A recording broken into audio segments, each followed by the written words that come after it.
আসসালামু আলাইকুম ওয়া রাহমাতুল্লাহি ওয়া বারাকাতুহু।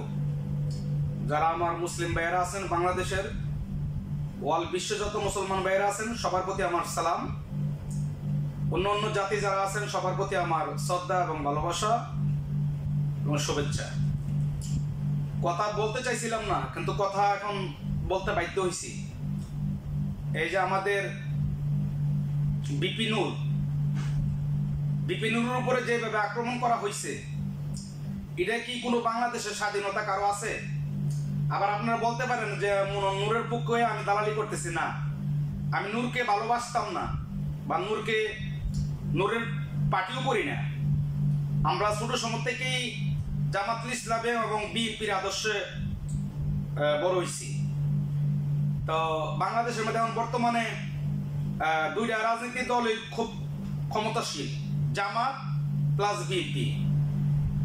তো এখন নুরুল হক নূরের উপরে যেই অন্যায়টা করা হয়েছে বা তার উপরে যেভাবে আক্রমণ করা হয়েছে, পুলিশ বাহিনীর লোকজন যে কিভাবে তাকে লাঠিচার্জ করছে এবং সেনাবাহিনী যে তাকে কিভাবে ফুটবলের মতো লাইতেছে বা বেদাইছে, এটা কি কোনো বাংলাদেশের মধ্যে বর্তমানে হাসিনা সরকার যখন ছিল তখন হাসিনা সরকাররা বললো যে হাসিনা সরকারে করাইছে।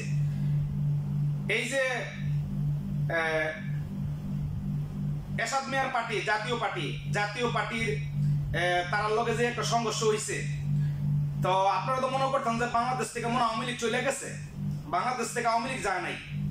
আওয়ামী লীগের নাতিপতি বাতিজা সবাই বাংলাদেশে আছে এবং এখানে আরো যারা বর্তমানে পাওয়ার কাটাইতেছে তারাও জড়িত আছে। হ্যাঁ, মোটামুটি কয়েকটা দলে জড়িত আছে নুরুল হক নূরকে দুনিয়ার থেকে সরাই দেওয়ার জন্য। তো এটা কি বাংলাদেশের মধ্যে সংস্কার ছাড়া যদি নির্বাচন হয়, তো এই নির্বাচন কি সুস্থ হইব, ভালো হইব? এই যে আপনারা কয়েকদিন পর পর সংকেত দিতেছে, এন্দা এই জন্ডে মারে, এন্দা এই জন্ডে মারে, সেই জন্ডে গুম করালা, সেই জন্ডে কাইটালা। হ্যাঁ, এটি তো আওয়ামী লীগ সরকারের আমলে তো হয়েছে। আওয়ামী লীগ সরকারের আমলে তো বর্তমানে কম হইতেছে না। এগুলা দিন দিন বাইরেই চলছে। এই জন্য সংস্কারের দরকার। রোডম্যাপ ইত্যাদি কুলাইতো না। রোডম্যাপ করছে যার বুঝমতে যার রোডম্যাপ করছে। হ্যাঁ, নির্বাচন রোডম্যাপ কি? আমার ভোট আমি দিব, যারে খুশি তারে দিব। রোডম্যাপ মানে কি? আমার যদি ভালো লাগে আমি জামাত ইসলামকে দিব, আমার ভালো লাগলে আমি বিএনপিকে দিব, আমার ভালো লাগলে আমি বিপিনুরের পার্টিকে দিব।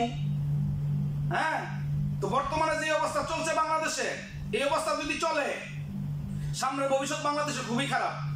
আর বাংলাদেশের মানুষও অধৈর্য। কেন বললাম? একটা ভালো মানুষ, একজন শিক্ষিত মানুষ, একজন আন্তর্জাতিক সবাই যারা চিনে ডক্টর মোহাম্মদ ইউনূস স্যারকে কোন সময় সরাইব, কোন সময় ক্ষমতা বইব, তারা এই চিন্তা ভাবনা করে নিছে। এটা কোনোদিন করে না যে ডক্টর ইউনূস স্যার যদি 5 বছর থাকতে পারে, 5 বছর বাংলাদেশে একটু ডেভেলপ করুক। হ্যাঁ, চোরের গোষ্ঠীরা যা চুরি করে লুটপাট করে সব শেষ করছে, এটি কিছু কমসে কম এটি কিছু ডেভেলপ করুক।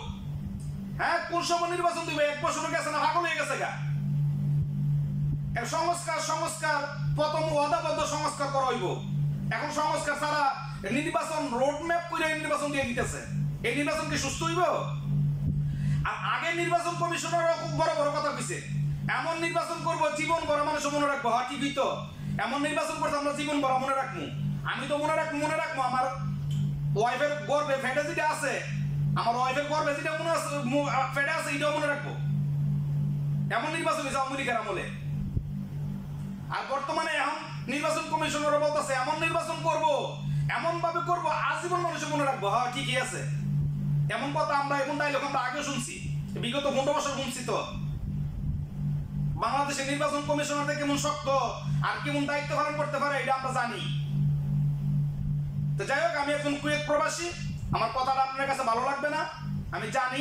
আপনারা সবাই আমার বলবেন আবার আমি বিপিনুরের দালাল, জামাতুল ইসলামের দালাল, বিএনপির দালাল। না ভাই, কোনো দালাল না। মনের মধ্যে অনেক কষ্ট পাইছি ভাই। একটা লোকের কি এইভাবে মারতে পারে সেনাবাহিনী আর পুলিশ? তাহলে যেই সেনাবাহিনী, যে পুলিশ এই নুরের উপরে এইভাবে আক্রমণ করছে, তারা কি কোনো পার্টির লোকে জড়িত না? 100% তারা কোনো না কোনো পার্টির সাথে জড়িত।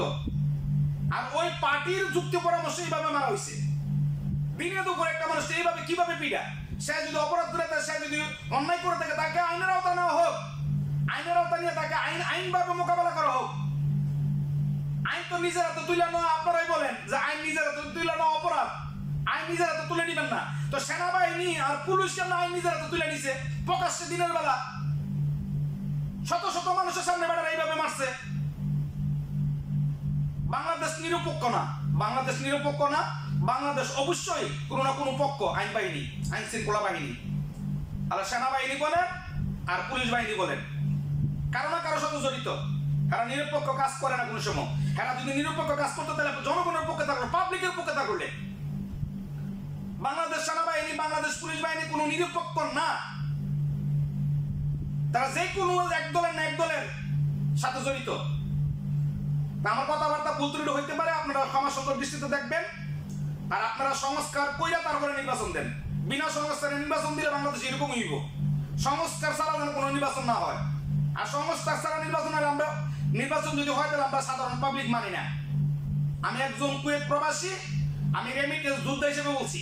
22 বছর যাবত এই কুয়েতে কর্ম করতেছি দেশের জন্য। প্রতি মাসে মাসে 100 টাকা পাঠাই, প্রতি মাসে মাসে 100 টাকা পাঠাই। বাংলাদেশ আপনারা সংস্কার করেন প্লিজ। যারা যারা উচ্চ পদে আছেন, বড় পদে আছেন, ডক্টর মোহাম্মদ ইউনূস স্যারের কাছে আমাদের রিকোয়েস্ট, আমরা বাংলাদেশ সংস্কার ছাড়া প্লিজ নির্বাচন দিবেন না, প্লিজ।